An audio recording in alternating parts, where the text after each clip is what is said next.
Hace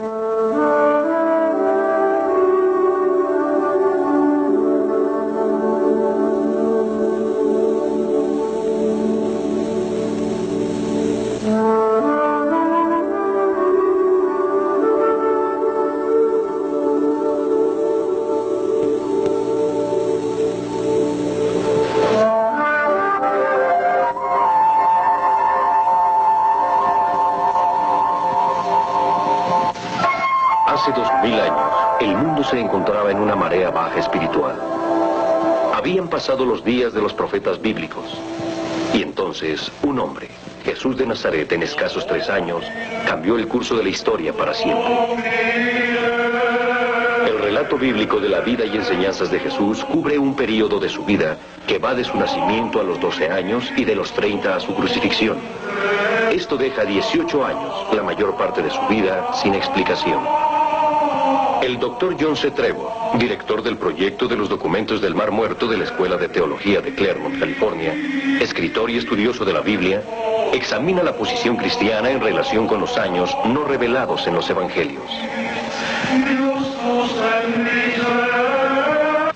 El hallazgo de los documentos del Mar Muerto, más que ningún otro efectuado en los años recientes, nos ha permitido literalmente introducirnos en la historia bíblica, y especialmente en los tiempos cruciales de la historia bíblica que van del final del periodo del Antiguo Testamento al principio del Nuevo Testamento. El contenido de los documentos del Mar Muerto abarca toda la época de Jesús. Sin embargo, en todo el manuscrito no hay ni una referencia, ya sea a Jesús o a los inicios de la iglesia cristiana, ni siquiera fragmentariamente.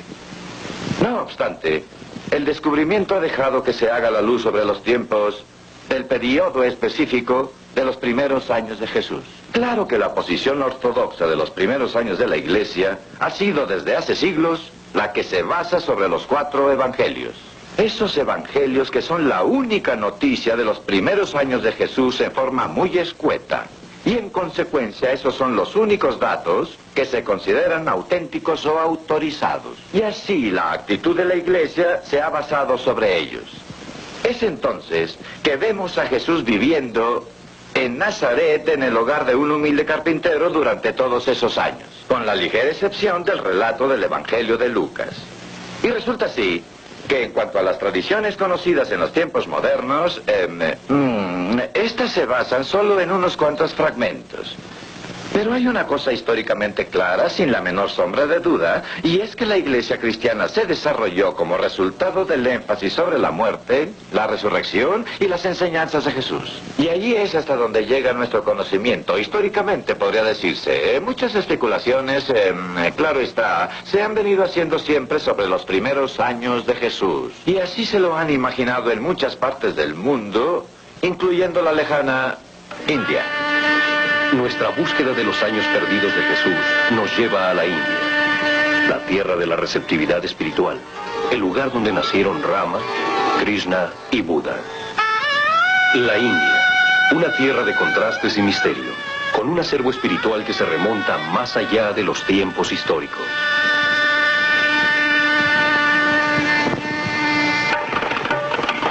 Un país donde 600 millones de seres luchan por ingresar al siglo XX.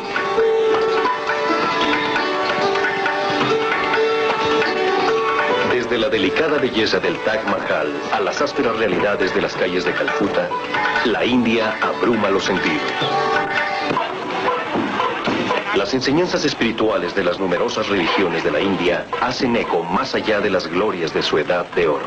Una civilización sumamente avanzada que floreció hace más de 5000 años, de cuando datan los Vedas y los Upanishads, las escrituras más antiguas del mundo que establecieron la ciencia del yoga, el camino a la comprensión de Dios. Aquí en esta tierra de receptividad espiritual, el lugar de origen de Rama, Krishna y Buda, se venera y se preserva la vida de los santos y los hombres sagrados en los viejos textos y documentos.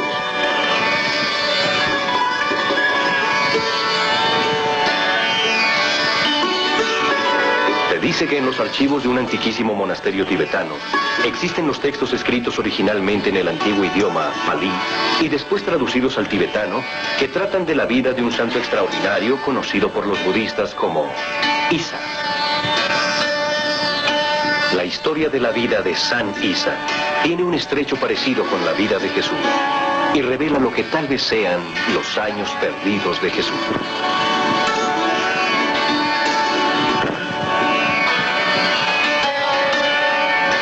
Nuestra investigación de la leyenda de San Isa nos llevó a Shinega, en el valle hindú de Cachemira. Aquí, al norte de Shinega, en un remoto y antiguo monasterio, fue donde se encontraron los viejos textos que hablan de la vida y muerte de San Isa. Al noroeste, a lo largo de la cordillera del Himalaya, sobre la frontera con China y la India, en lo que antes fue el Tíbet, se encuentra Leh, la capital de Laván. Esta vieja ciudad se encuentra en el Valle del Indo, muy arriba en la región hindú de Cachemira. Son muy pocos los occidentales que han podido visitar esta lejana ciudad, sembrada de monasterios y castillos de antiguos reyes. Este camino corre paralelo a un muro de oración. Cada una de sus piedras tiene una plegaria dedicada a Buda. 30 kilómetros más allá de Leh se encuentra Imis, uno de los monasterios budistas más importantes del país. Hasta aquí llegó en 1887 un investigador ruso, Nicolás Notovich, atraído por los extraños relatos que habían llegado a sus oídos del hombre a quien los budistas llamaban San Isa. Notovich se dirigió al superior de los lamas en el monasterio de Imis para pedirle que le enseñara los textos, pero se le rehusaron cortésmente, agregando que tal vez pudiera verlos en su siguiente visita. Como llegar hasta allí había sido una tarea extremadamente ardua, tuvo sus dudas de que pudiera regresar, pero apenas acabando de partir, su caballo tropezó y Notovich se rompió una pierna. Pidió pasar su convalecencia en Imis y durante su segunda visita, el lama accedió. Notovich hizo que uno de sus acompañantes tradujera los textos y él fue transcribiendo la traducción. Se dice que los textos reproducen con exactitud los relatos llevados a Oriente por caravanas de mercaderes y que la leyenda fue registrada poco después de que las caravanas trajeron noticias de la crucifixión de San Isa. Los textos que prestara a Notovich el superior del monasterio eran una colección de copias diferentes escritas en idioma tibetano. Eran traducciones de los textos originales redactadas en Pali antiguo. Los originales, según se informó a Notovich, se encontraban en la biblioteca de Lhasa en el Tíbet, en la residencia del Dalai Lama. En 1925, el difunto Swami Avedananda, discípulo directo de Ramakrishna Paramahamsa, fundador del Ramakrishna Vedanta Math, escribió en Calcuta un libro sobre sus viajes en el que dice que fue a Imis para localizar los manuscritos que Notovich había estudiado. Las afirmaciones del ruso lo habían dejado escéptico e iba resuelto a encontrar los textos o a denunciar el fraude. Su libro, Kashmiri o Tibeti, que incluye la traducción de 14 capítulos, un total de 124 estrofas, se refiere a la vida de San Isa y tienen un notable parecido con la versión de Notovich.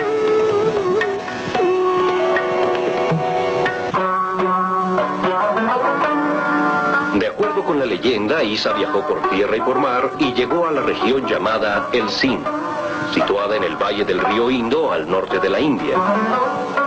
Tenía 14 años cuando cruzó el Sind en dirección al sur y luego arribó a Palipana en el Gujarat, donde estudió con los Jainas en sus templos. Luego continuó a Jagannath en Orissa para estudiar los Vedas y los Upanishads con los brahmanes. Pasó 6 años en el norte de la India estudiando las escrituras en las ciudades santas de Jagannath y Benares, para ir después al norte, al Himalaya, al país de los Gautímides, prosélitos de Buda. Allí dominó las enseñanzas de este gran maestro. En su 26º año, Isa salió de la India y llegó a Persia, o Irán, en donde se detuvo en Persépolis, en aquel tiempo un gran centro espiritual. Luego fue a Atenas, tierra de los reyes de la filosofía, de Homero, Aristóteles y Platón. Finalmente pasó por Alejandría, Egipto, donde aprendió los secretos de las grandes pirámides. Tenía 29 años cuando regresó a Palestina para cumplir con su destino.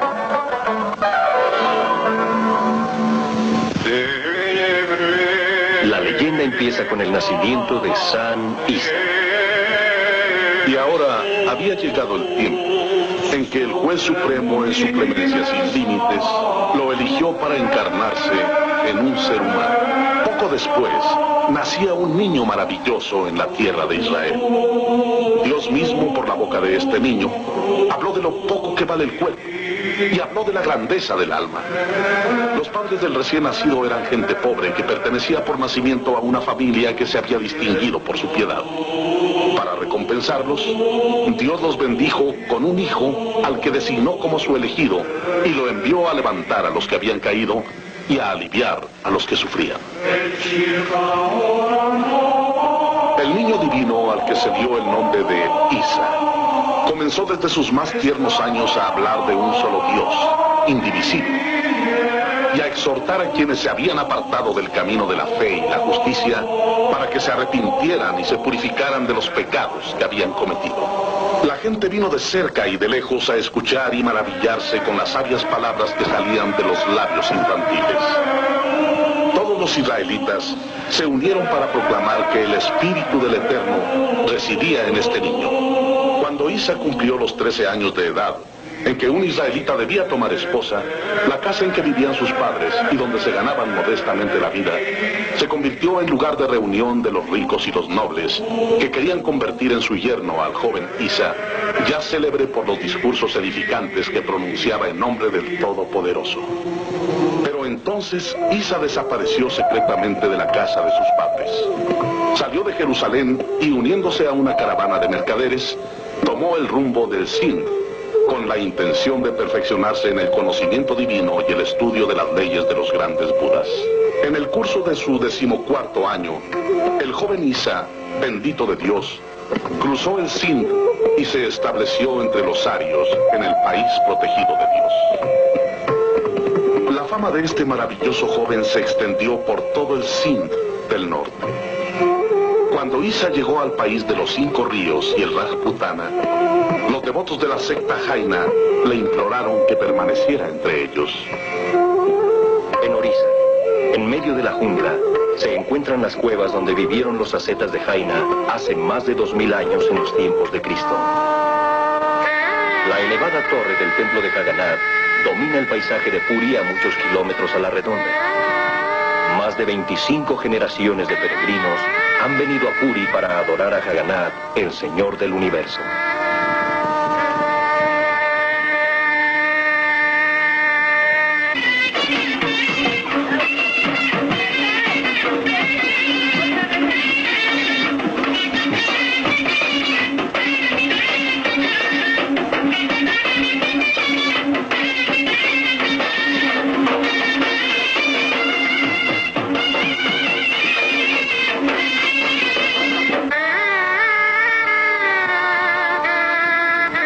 En el interior del recinto hay numerosas capillas que varían desde simples nichos abiertos en los muros hasta grandes templos dedicados a los diferentes aspectos de Dios.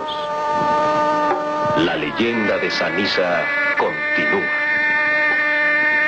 Isa dejó a los adoradores de Jaina para ir a Jagannath, en el país de Orissa, en donde se encuentran los despojos mortales de Vyasa Krishna. Aquí en Jagannath, los brahmanes lo recibieron con gozo. Le enseñaron a leer y a comprender a los Vedas, a curar por medio de plegarias, a enseñar y explicar las sagradas escrituras al pueblo y a exorcizar al espíritu del malo del cuerpo del hombre para volverlo a la forma humana. El Ganges, el río de Dios, brota en una cueva en las alturas del Himalaya a 3000 metros sobre el nivel del mar y se precipita hasta la bahía de Bengala, que se encuentra a 2500 kilómetros de distancia. En su camino encuentra a la ciudad de Benares, la ciudad de los 1000 templos. Al salir el sol en Benares, un devoto hace sus diarias plegarias y sus abluciones en las riberas del Ganges. Un ritual que ha venido teniendo lugar desde hace miles de años en las orillas de lo que bien puede ser la ciudad más antigua del mundo. Aquí, en la tierra donde el tiempo parece haberse paralizado, vienen los peregrinos a limpiarse de pecados y a buscar la liberación en el ciclo del Renacimiento desde los principios de la historia. de aquellos días en que esta ciudad era conocida por su nombre antiguo, Varanasi. Durante siglos morir en Benares ha sido considerado como la mayor bendición a la que puede aspirar un hindú. Se dice que la muerte dentro de los confines de esta vetusta ciudad libera el alma del ciclo incesante de la reencarnación. Y así vemos en las márgenes del río los Ghats, en donde son cremados los hindús al morir para conformarse a sus antiguas tradiciones.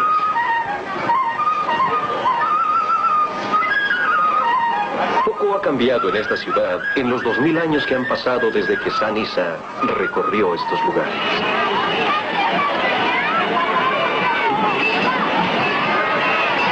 Siguiendo al Ganges hacia el noreste se encuentra la ciudad de Hardwar, en donde durante miles de años se han efectuado grandes celebraciones espirituales cada 12 años en la época de la luna llena, entre abril y mayo.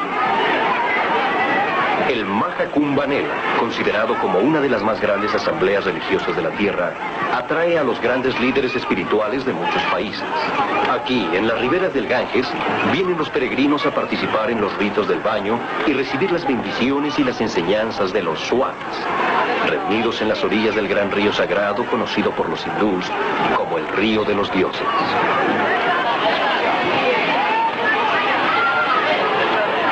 En 1974 tuvo lugar un evento espectacular, el último Kumbh Mela de Hardwar.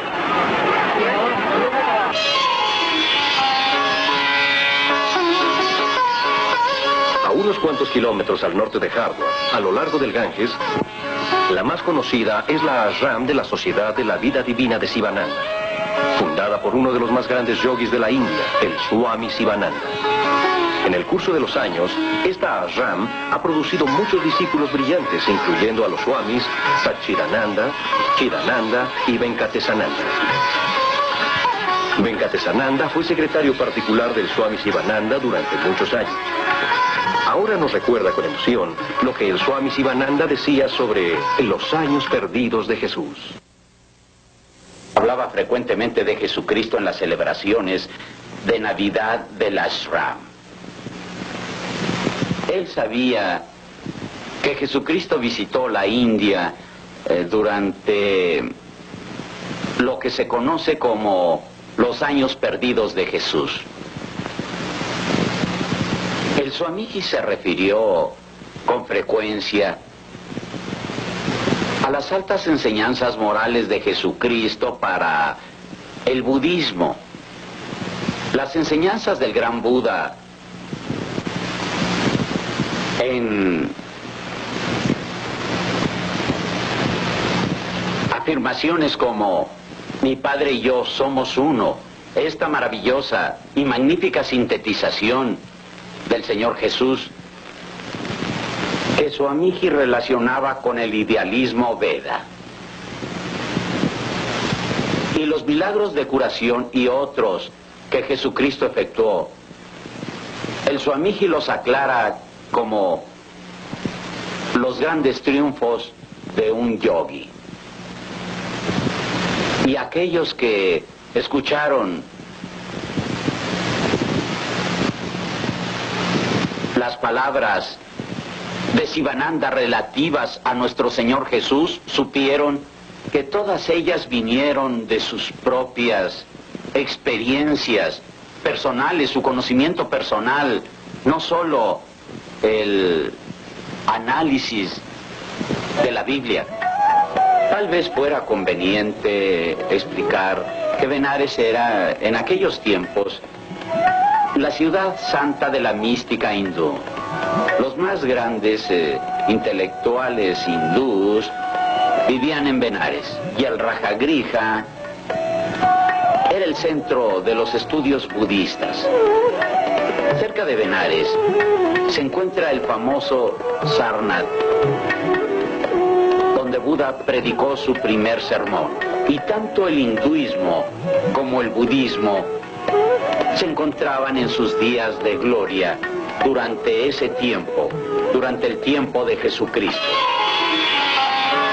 Su Santidad, el Swami Chidananda Maharaj, sucedió a Sivananda como presidente de la Sociedad de la Vida Divina en 1963, a la Mahasamadhi, o sea, a la muerte del maestro. Chidananda, que es un profundo conocedor de la Biblia, hijo de un rico terrateniente del sur de la India, se graduó en el Colegio de Loyola de la India, una institución profundamente cristiana, donde encontró para toda su vida el más profundo amor y la devoción a Jesucristo. El Swami Chidananda recuerda que su maestro se refería con mucha frecuencia a nuestro Señor Jesucristo. Cuando el Swami Shivananda decía que Cristo fue un gran yogi, porque efectivamente eso decía, explicaba que Jesucristo había sido un adepto de la ciencia oculta del Raja Yoga, que es la ciencia clásica de la meditación. Gracias a su maestría en esta ciencia, los milagros que realizó durante su vida pública fueron la consecuencia de los poderes de que dispone un gran yogi. Estos poderes son llamados psiquis y permiten el control sobre la naturaleza, tanto externa como interna. Se tiene el control sobre los elementos y de hecho sobre la vida y la muerte. Y así es como nosotros en la India podemos comprender los milagrosos poderes extraordinarios que demostró Jesús durante su vida y durante su ministerio. Los milagrosos poderes de Cristo son los que naturalmente ejerce quien ha llegado al más alto nivel de la perfección yogi.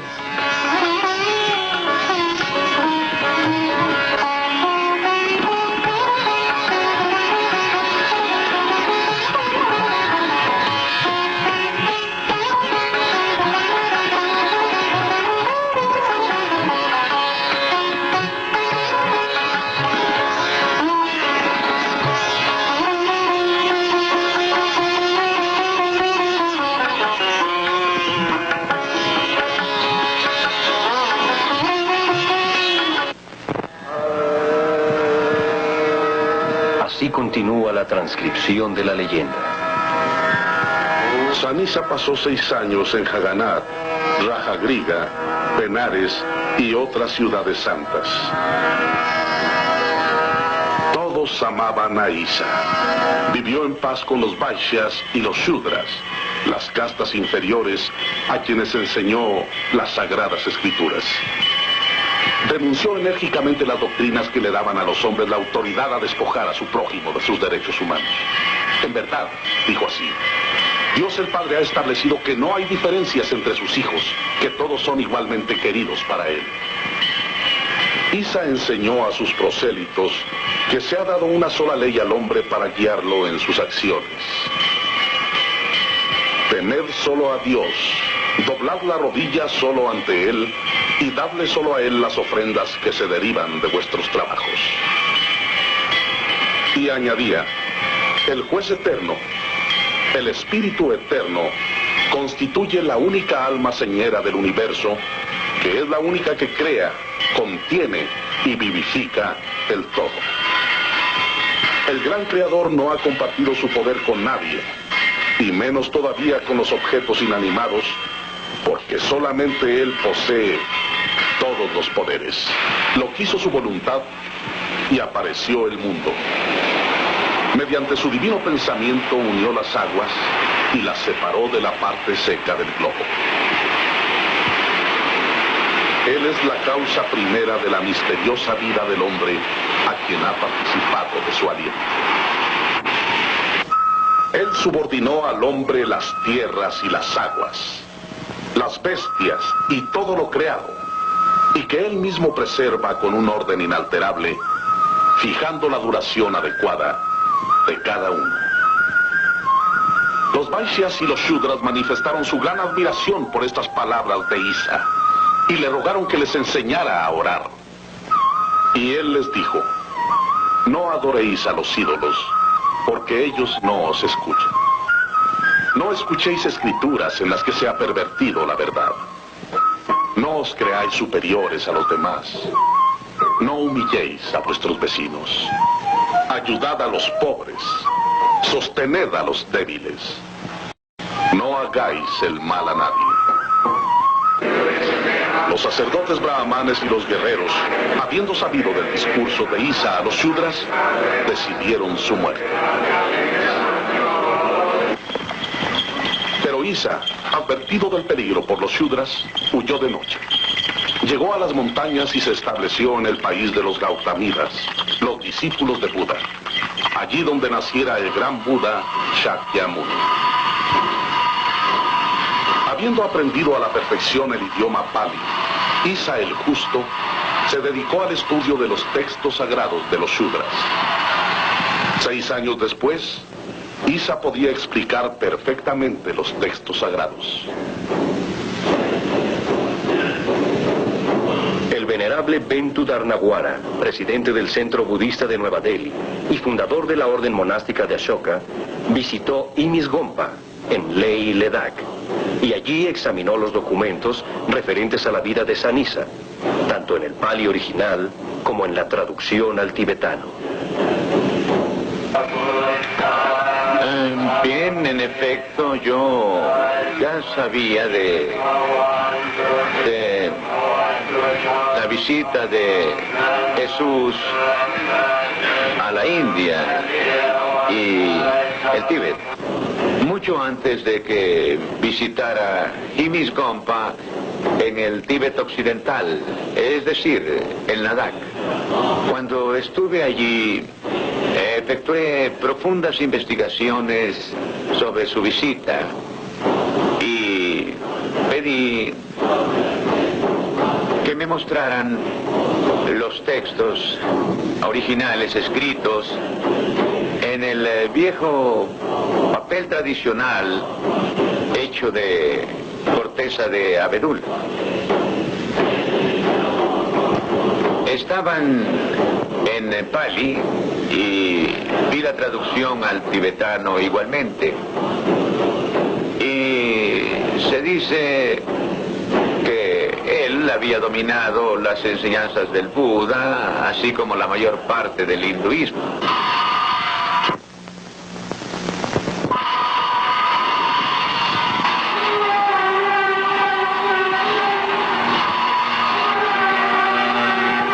El budismo estaba en su infancia cuando San Isa visitó la India y apenas empezaba a encontrar adeptos en el Oriente.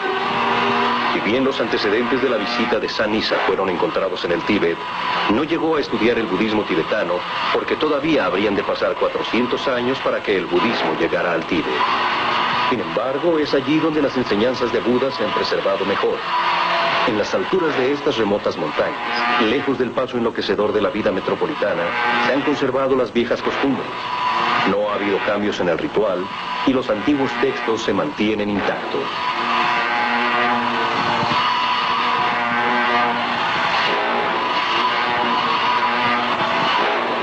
Esta sagrada función es parte de la vieja tradición del budismo tibetano, bajo la dirección del abad del monasterio del Dalai Lama en Dharamsala, India.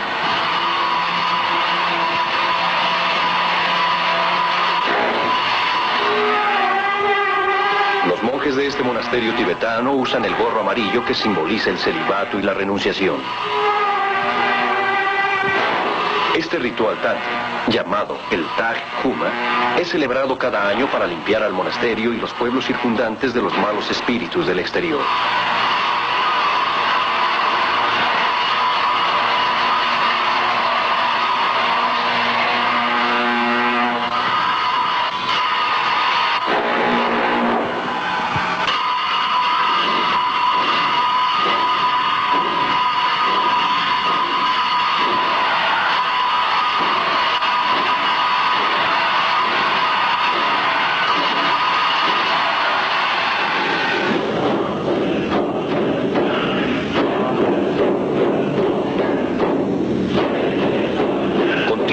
La leyenda. San Isa vivió 16 años entre los budistas de la India, en donde encontró los principios del monoteísmo todavía en su pureza. A la edad de 26 salió de la India y en su viaje de regreso pasó por Afganistán, Persia, Grecia y Egipto. Tenía aproximadamente 30 años cuando regresó a Palestina, en donde fue de ciudad en ciudad predicando a los pobres y proclamando el reino de Dios. El gobernador romano Pilatos, temiendo que San Isa fuera a incitar al pueblo contra las autoridades y que se hiciera rey de Israel, lo hizo aprender, lo encarceló, torturó y lo sometió al juicio. jueces, después de deliberar, dijeron a Pilatos: no aceptaremos sobre nuestra conciencia el gran pecado de haber condenado a un hombre inocente y de exculpar ladrones por ser contrario a nuestras leyes. Pero los soldados capturaron a San Isa por orden del gobernador y a 2 ladrones, y los llevaron al lugar de las ejecuciones, donde los clavaron en 3 cruces que habían erigido. La tierra tembló y los cielos lloraron por el gran crimen cometido en el país de Israel, porque acababan de martirizar y dar muerte al grande y justo Isa, en donde residía el alma del universo. Aquel que había encarnado en un simple mortal para el bien de los hombres. Así terminó la vida terrestre del reflejo del Espíritu Eterno, en la forma de un hombre que soportó los más grandes sufrimientos por amor a la humanidad. ¿Qué se sabe de los discípulos de Jesús? ¿Se aventuraría alguno de ellos en la India después de la muerte de su maestro? No necesitamos ir más allá de Santo Tomás, que fue de los 12 elegidos de quien se sabe que dudó y pidió pruebas tangibles para poder creer en la resurrección de Cristo. De acuerdo con la Enciclopedia Católica, se dice que Santo Tomás fue a evangelizar las tierras que se hallan entre el Mar Caspio y el Golfo Pérsico, y que luego se adentró todavía más hacia Oriente y que llegó a la India. De acuerdo con las actas apócrifas de Santo Tomás, llegó a la India como carpintero, predicó el Evangelio, realizó muchos milagros y murió en el martirio. Actualmente existe una comunidad cristiana activa cerca de la costa de Malabar, en la región sur de la península hindú, cerca de la ciudad de Mathura. Esta iglesia lleva el nombre de su fundador apostólico, Santo Tomás, quien vivió y predicó el Evangelio hace 2000 años en esta región. El padre A.J. Adai Kalam, vicario general de la arquidiócesis de Madras Milapore, en el sur de la India, nos habla de Santo Tomás y su iglesia. Esta catedral fue construida de hecho en 1886. Antiguamente hubo una iglesia pequeña y en tiempos remotos existió solamente una tumba. Esta iglesia de hecho se encuentra sobre su tumba. Y desde sus primeros tiempos la tumba ha sido objeto de veneración por la gente de esta tierra. Su verdad histórica fue establecida desde los primeros días, desde el siglo I, y no hay duda de que aquí tenemos la tumba del apóstol. Fue abierta en el año de 222, y en consecuencia, desde esa antigüedad la historia ha certificado este lugar. De acuerdo con la tradición, llegó a la India en el año de 52 después de Cristo. Y desarrolló su actividad en Mylapore, porque este lugar es un baluarte de la cultura y la tradición hindú. Así que quiso venir aquí para vivir y predicar. Y solía subir a la montaña que lleva hoy su nombre, la montaña de Santo Tomás, donde pasaba las noches elevando sus plegarias como le hiciera su maestro. Dice que fue en una de esas noches cuando fue asesinado allí. Jesucristo, cuando reveló al mundo que era el Hijo de Dios, no pensaba que el Señor se encontrara muy lejos de él, sino muy unido a él como un hijo con su padre. Y esta es la más grande revelación que el hombre ha tenido. En la vida de Jesús, entre los 12 y los 30 años, tal vez haya venido aquí. Pero no hay pruebas históricas que aseguren que Cristo haya venido a la India y vivido en el Himalaya. Existen razones para creer que sí, pero carecemos de pruebas históricas.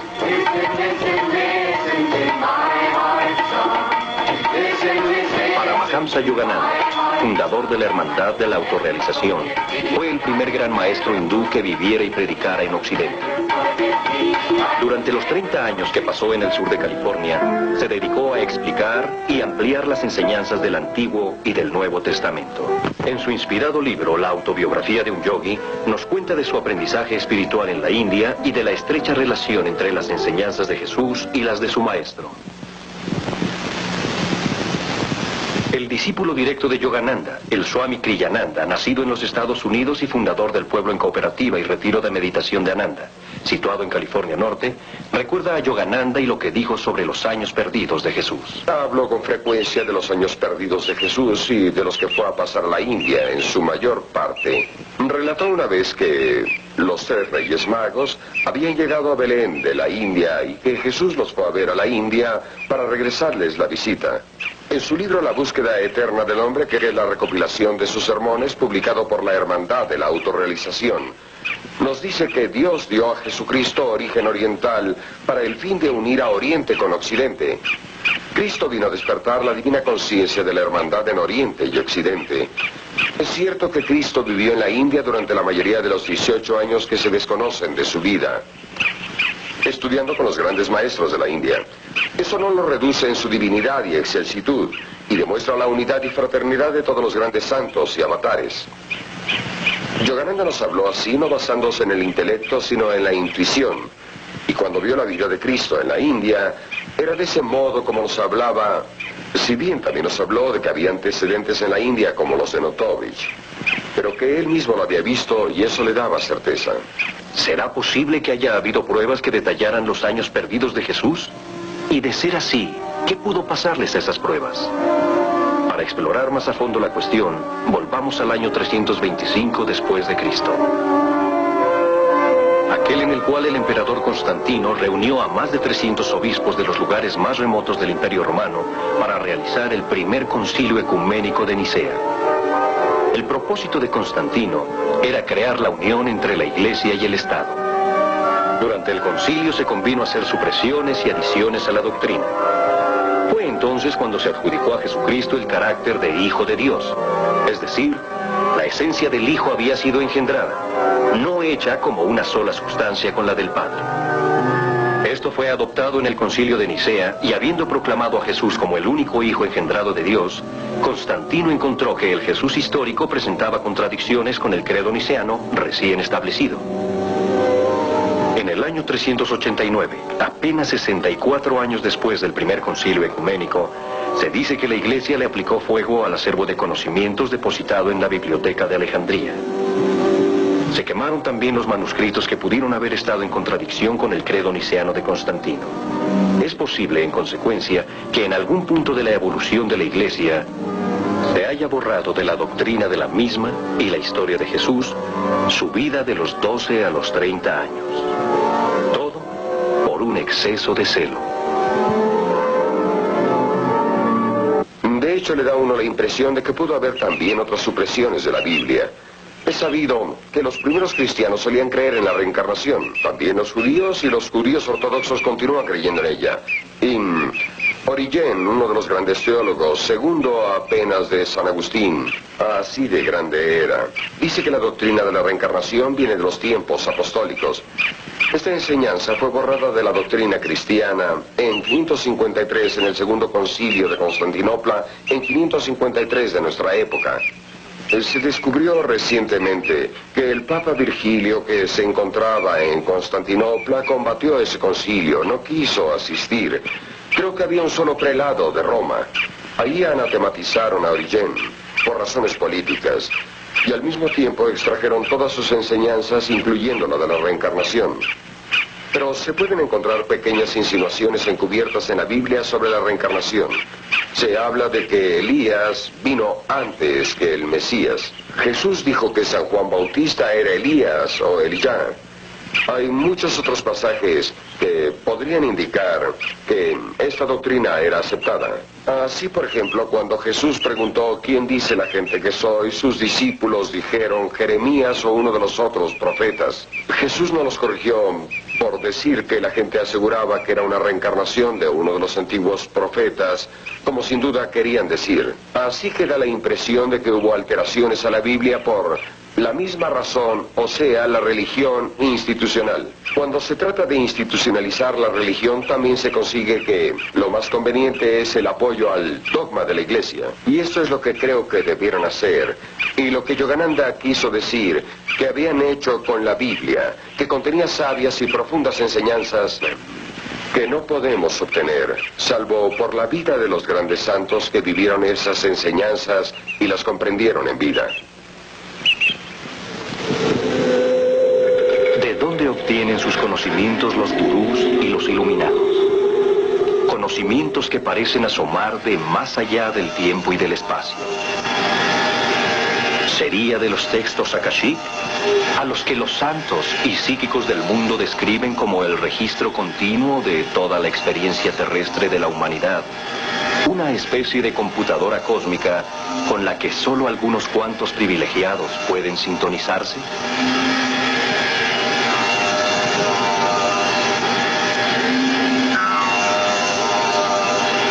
El norteamericano Edgar Cayce, profeta de fama mundial y psíquico del siglo XX, demostró su facultad para leer los textos akáshicos en más de 14.500 lecturas clarividentes.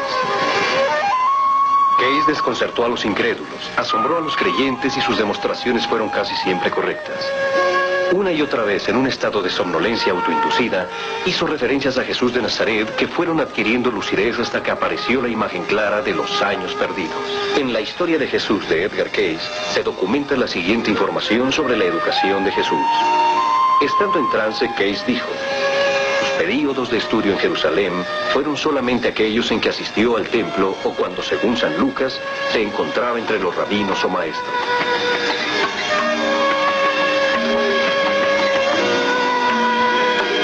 Sus estudios en la India, Persia y Egipto cubrieron períodos mucho mayores, de manera que pudo completar el conocimiento más perfecto del material relacionado con esas limpiezas del cuerpo en preparación y para dar resistencia a los aspectos físico y mental del hombre.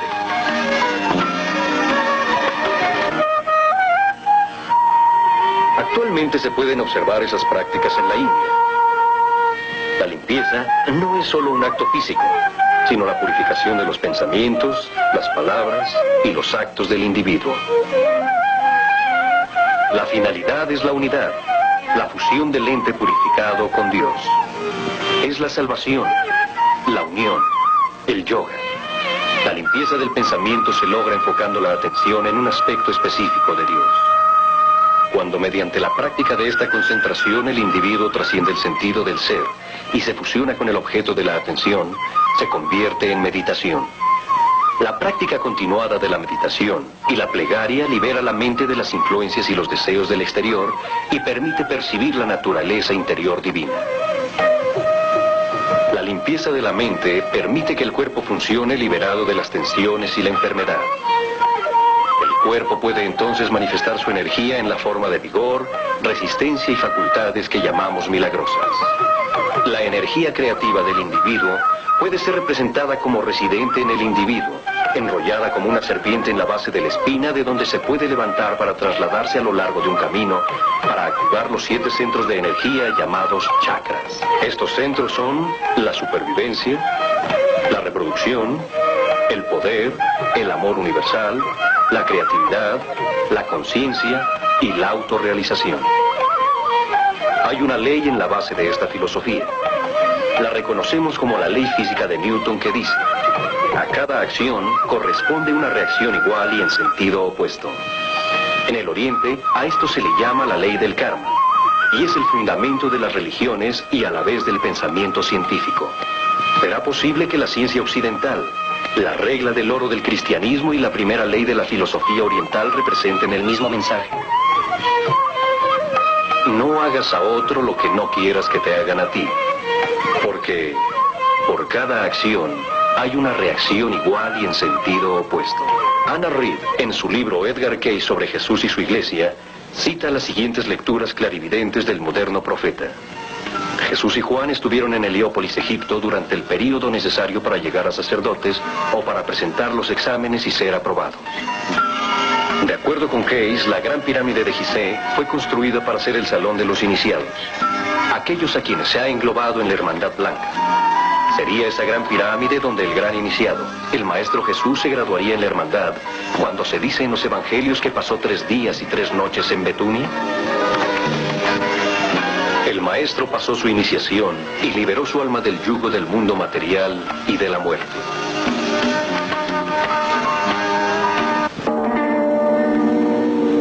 ocasión se preguntó a Hayes cuál era el significado e importancia de las palabras Jesús y Cristo. Y replicó: Jesús es el hombre, la actividad, la mente, las relaciones para con los demás. Era amoroso, era amable, era gentil. Empezó a esfumarse, se debilitó y sin embargo adquirió la fuerza que había prometido al convertirse en el Cristo, llenando y superando al mundo. Vosotros seréis fuertes en cuerpo, mente, alma y propósito mediante esos poderes de Cristo. El poder entonces se encuentra en Cristo.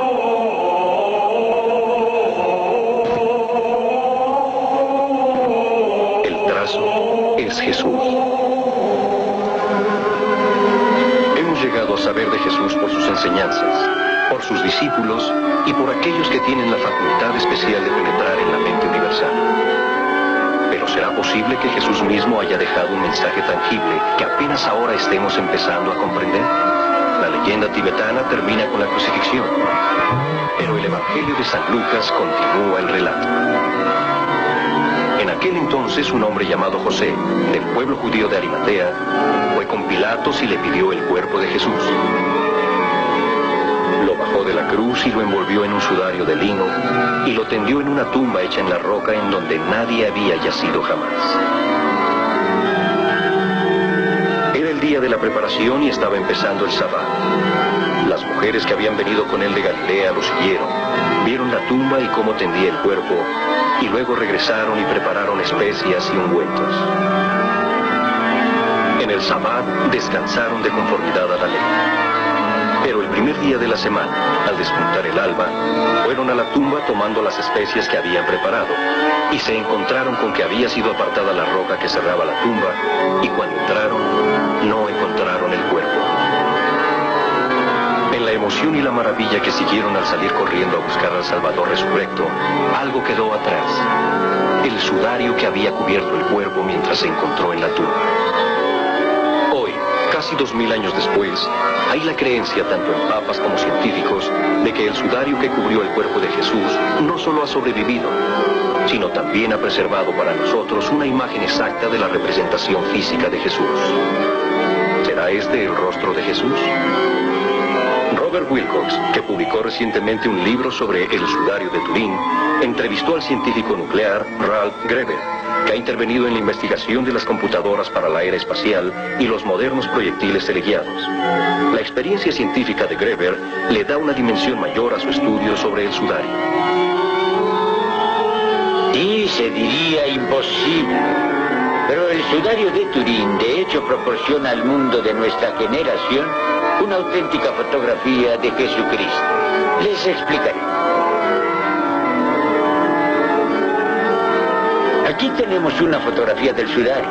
Es un lienzo largo de aproximadamente 4,5 metros de largo por 1,06 de ancho. Allí podemos ver cómo fue tendido un cuerpo humano en este lienzo. Y se advierte claramente la cabeza, los hombros, la espalda, las piernas y los pies. Y donde el lienzo pasó por encima de la cabeza, vemos la imagen del rostro, el pecho, los brazos cruzados, la herida de clavo en la mano, la herida de lanza en el costado, las piernas y los pies. La imagen del rostro está muy detallada y probablemente se formó porque las radiaciones de energía vital del cuerpo de Jesús provocaron el cambio de la estructura molecular del lienzo de lino que se oscureció. Y podemos ver que en la punta de la nariz, donde la tela estaba más próxima a la epidermis, la imagen es más oscura. Este tipo de imagen es conocido como un negativo fotográfico. Y así tenemos una fotografía auténtica de Jesús que tiene cerca de 2000 años más que la invención de la cámara. Debe tenerse presente que esta imagen, este negativo fotográfico de Jesús estuvo a la mano de pintores y escultores hasta la invención de la cámara. Luego Luego, en 1898, se usó esta cámara primitiva para hacer la primera fotografía del sudario. Y cuando el fotógrafo estaba revelando su placa negativa, esto fue lo que apareció ante sus ojos. Vemos ahora que la tela blanca se convirtió en negativa, es negra, pero la imagen del rostro es positiva y se ven las luces y las sombras en su disposición natural. Así, los hombres de nuestro siglo pudieron ver algo realmente nuevo, una fotografía auténtica del rostro de Jesús. La primera referencia histórica al sudario se encuentra en los evangelios. Durante siglos se supo muy poco de su paradero. Era la época de la persecución de los cristianos. Por eso se comprende que reliquia tan preciosa haya sido puesta a buen resguardo. Los conceptos del Mesías, el Cristo y los avatares se pueden encontrar como un hilo de oro en todas las religiones y escrituras del mundo. El diccionario define la palabra avatar como el descenso de una deidad a la tierra y su encarnación en un ser humano. En la India, donde el concepto está probablemente más extendido, se sabe que el avatar tiene 16 cualidades. El control sobre los 5 aspectos físicos del cuerpo, el control sobre los 5 sentidos y el control sobre los 5 elementos de la naturaleza. Varios de estos 15 aspectos son y han sido adquiridos por los yogis y los santos mediante la austeridad y la disciplina. Por ejemplo, las investigaciones sobre los fenómenos de la biorretroalimentación han llevado a los científicos con los yogis que pueden alterar el régimen de su respiración y el latir del corazón, cambiar la temperatura del cuerpo a voluntad y soportar heridas en el cuerpo sin sufrir dolor. El 16º aspecto y final del avatar completo es la cualidad divina de la omnisciencia, una cualidad innata, inherente a la deidad humana. Según el Bhagavad Gita, siempre que el mundo pasa por una crisis moral y espiritual, viene un avatar para imponer la justicia y revelar el siguiente paso de la evolución de la creación. Lord Krishna fue el último de esos avatares que ha habido en la India. Actualmente vive en la India subcentral un hombre que realiza milagros, un santo de quien se dice que posee los poderes de un avatar. Un hombre que, para muchos, es la reencarnación de Lord Krishna. Se llama Satya Sai Baba. Se dice que Sai Baba ha podido duplicar la mayoría de los milagros atribuidos a Jesucristo. Sus prosélitos creen que está más allá del tiempo y del espacio. Liberado de las leyes de la física, se dice que Baba puede leer la mente, ver en el pasado y en el futuro. Que puede transportarse a cualquier parte del mundo instantáneamente y estar en más de un lugar al mismo tiempo. No hay prácticamente enfermedad que no se diga que no haya curado, y existen pruebas de que volvió a la vida a uno de sus devotos después de muerto. La fama de Sai Baba se ha extendido a toda la India. El periódico en inglés de Bombay, el Blitz, que tiene una circulación de más de 1 millón de ejemplares, publicó lo siguiente. El ashram del Swamiji, Prasanthi Nilayam, está asumiendo a gran velocidad la categoría del Vaticano hindú. El formal diario Times de Londres proclama a Sai Baba como el santón más impresionante que ha habido en siglos. El periodista P.J. Karangis del Blitz informó lo siguiente. Al verlo caminar entre sus devotos materializando la vibhuti, la ceniza sagrada para los necesitados, parecía estar y no estar allí a la vez en el mismo momento. Algunas veces parecía estar hablando o cantando para sí mismo, y otras ejecutaba un mudras rítmico, ondeando las manos con las palmas hacia arriba. El impacto entre sus devotos y el Bhagavan era inmediato, eléctrico, poderoso. Era como el punto y contrapunto de un instrumento musical o melodías que inspiraran notas cada vez más y más nuevas hasta que se fundían con la divinidad. Siendo un avatar de la magnitud de Baba, que puede trascender el tiempo, no es raro oírlo hablar de primera intención de Krishna, Rama y otros grandes santos, incluyendo a Jesucristo. El doctor Jack Hislop, presidente de la Sociedad Satya Sai Baba de América, nos traduce lo dicho por Sai Baba en una ocasión sobre Jesucristo. Yo estaba con el Swami cuando le hicieron la pregunta sobre los primeros años de Jesús. Ya existían rumores de que Jesús pasó algún tiempo en la India durante su juventud. Y el Swami contestó que sí, que Jesús vivió un tiempo en la India, que llegó a aquel país cuando tenía 16 años. Viajó por la península y partes del Tíbet y también lo que es ahora Persia. Que a veces usaba prendas de vestir modestas, un dhoti, y que mucha gente lo tomaba simplemente por un yogi viajante. Debido a la vida austera que llevó de muy joven, adquirió el hábito de comer una sola vez al día. Durante toda su vida esa fue su costumbre.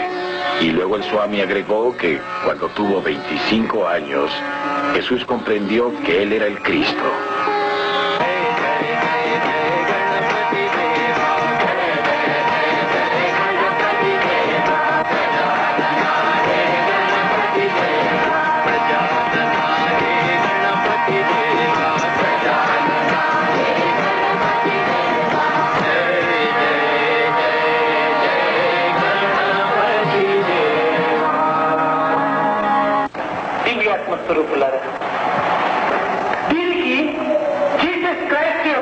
En todo tiempo, Jesucristo tuvo la mente pura, inflexible y desinteresada.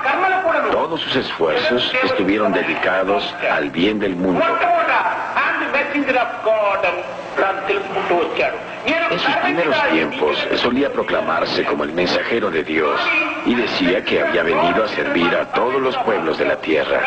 A la vez que se llamaba el mensajero de Dios, se conducía como el servidor de la gente. Y durante 12 años se le encontró meditando con mucha frecuencia.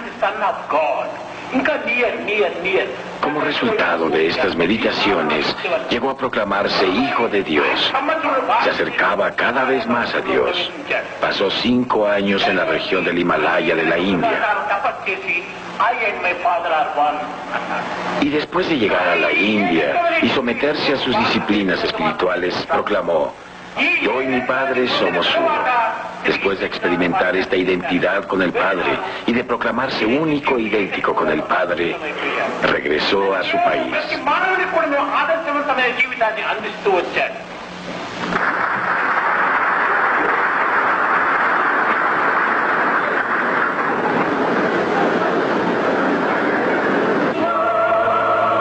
El concepto de la paternidad de Dios no se originó con Cristo como a veces se supone, porque los arios y los griegos se dirigían a la divinidad como si fuera su Padre. Cristo predicó: benditos sean los puros de corazón, porque ellos verán a Dios. En Vedanta dice: el sabio que se comprende a través de la meditación, con la mente pura y la sinceridad en el corazón, jamás encontrará la muerte. Cristo predicó: ama a tu prójimo como a ti mismo. Los Vedas dicen: tú eres eso. Cristo predicó: no hagas a otros lo que no quieras que te hagan a ti. Buda dice: con la pureza del pensamiento y la plenitud del amor, yo haré por los demás lo que haga para mí mismo. De hecho, las prédicas básicas de Cristo, Buda y los Vedas, son las mismas. El nombre de Jesús connota 2 ideas diferentes: Jesús el hombre, el ser humano con nombre propio, y Cristo, el ungido, el Dios que hay en todos los hombres. Cuando uno estudia las escrituras de los hindús y las enseñanzas de Buda y ve que estas sublimes verdades están en armonía con las enseñanzas de Jesús, no es difícil creer que Jesús haya viajado por la India y otras regiones del Oriente como preparación para su misión que terminó físicamente en el Calvario, pero que espiritualmente no tendrá fin hasta que toda la raza humana conozca la universalidad de las ideas por las cuales murió.